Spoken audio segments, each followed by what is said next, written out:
খারাপ জিনিস বিক্রি করবেন কেন? আপনারও তো সন্তান আছে। সন্তানরা আপনার সন্তান হোক বা আপনার পরিবারের কোনো ছোট সদস্য যদি অসুস্থ হয়, আপনার মন খারাপ হয় না? তো এগুলো তো এক একটা অসুখের ডিব্বা। তো আজকে যদি আমাদের বাচ্চারা এই ধরনের খাবার খেয়ে বড় বড় জটিল রোগে আক্রান্ত হয়, এটার দায়িত্ব কি আপনার উপরে কোনো না কোনোভাবে আসবে না? এগুলো আসল না নকল? এগুলো কি রাস্তার মধ্যে তৈরি হয়? কি দিয়ে তৈরি হয়? আমরা বিএসটিআই থেকে আসছি মোবাইল কোর্টে। আমাদের সাথে বিজ্ঞ ম্যাজিস্ট্রেট স্যার আছেন, পুলিশ ফোর্স আছে। আপনাদের এখানে আমরা দেখতে পাচ্ছি সুইট মিটস, এরপরে ডেকোরেটেড কেক। তো এই পণ্যগুলো আমাদের বিএসটিআই এর ম্যান্ডেটরি প্রোডাক্ট। হ্যাঁ, এই সবগুলো প্রোডাক্টের ক্ষেত্রে আপনি যে আমাদের যে লাইসেন্স আছে সেটা প্যাকেজিং হোক অথবা সিএম লাইসেন্স হোক বিএসটিআই এর, এগুলো একটু দেখান। মিথ্যা তথ্য দিয়েন না। হ্যাঁ, মিথ্যা তথ্য দিলে কিন্তু আমাদের আলাদা একটা ধারাই আছে শাস্তির। হ্যাঁ, যদি লাইসেন্স না থাকে তাহলে বলেন যে না, আপনাদের লাইসেন্স নেওয়া হয়নি, আমরা সতর্কতামূলক একটা ব্যবস্থা নেবেন আর কি স্যার। হ্যালো, আসসালামু আলাইকুম। জি, আমরা বিএসটিআই থেকে মোবাইল কোর্টে আসছিলাম আপনার প্রতিষ্ঠানে। হ্যাঁ, তো আমাদের সাথে আমাদের বিজ্ঞ ম্যাজিস্ট্রেট স্যার আছেন, পুলিশ ফোর্স আছেন।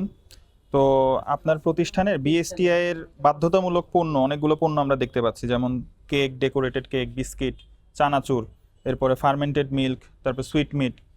এছাড়া আমরা ইম্পোর্টেড কিছু ওটস দেখতে পাচ্ছি, চকলেটস দেখতে পাচ্ছি। তো কোনোটার প্রেক্ষিতে আমরা কোনো লাইসেন্স পেলাম না। হ্যাঁ, আপনার কি বিএসটিআই এর কোনো লাইসেন্স আছে বা প্যাকেজিং লাইসেন্স আছে?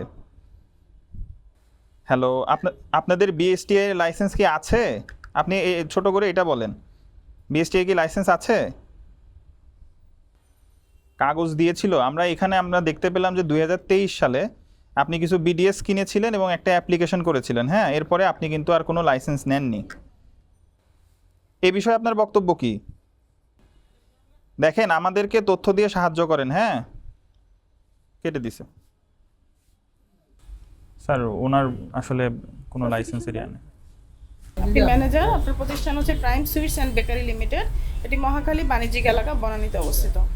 আমরা আপনার যে প্রতিষ্ঠানে আসলাম, আমরা অনেকগুলো পণ্য পেয়েছি। আপনার এখানে সুইট মিটস পেয়েছি, ফার্মেন্টেড মিল্ক পেয়েছি, chocolate, bread, biscuit, cake, decorated cake, দই। এছাড়া এই যে আপনি যে চকলেটগুলো দিচ্ছেন, আপনার কোনো পণ্যের উপরে আমরা বিএসটিআই লাইসেন্স পাইনি। এবং এই চকলেটগুলো যে আপনি উৎপাদন দেখাচ্ছেন, যে প্যাকেটটা দিয়েছেন, এখানে কোথাও এটা দেওয়া আছে এটা বিদেশ থেকে এসেছে।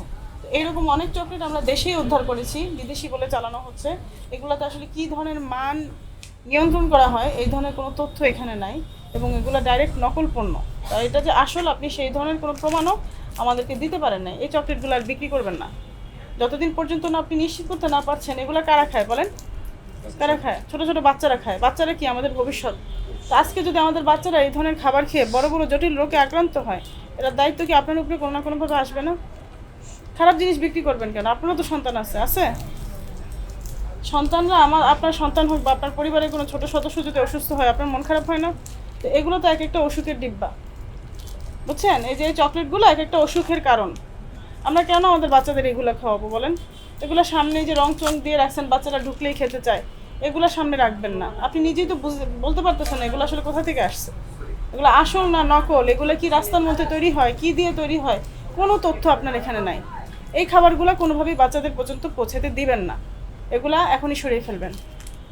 আর দ্বিতীয়ত, আপনি যে মিষ্টিগুলো রেখেছেন, এগুলা স্বাস্থ্যগত কোনো বিধি আপনি পালন করেন নাই। এখানে আমরা তেলাপোকা পেয়েছি, এবং আপনার যে কেক, দই, এগুলার সঠিকভাবে কোনো লাইসেন্সিং তো হয় নাই।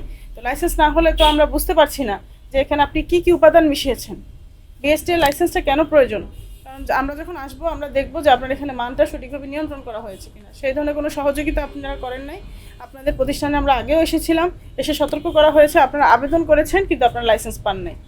অর্থাৎ আপনি সঠিকভাবে আপনার দোকানের মান নিয়ন্ত্রণ করেন নাই। আপনি যদি এভাবে চালাতে থাকেন, এই দোকানটা আর কাজ করতে পারবে না, আমরা এটা বন্ধ করে দেব।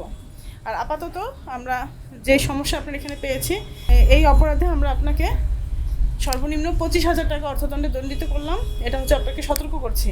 অনাদায়ে 15 দিনের কারাদণ্ড। আপনি দ্রুত অর্থটি পরিশোধ করবেন, এবং আপনি যদি এই সমস্যাগুলো সমাধান না করেন তাহলে কিন্তু আমরা প্রতিষ্ঠান বন্ধ করে দিতে পারব।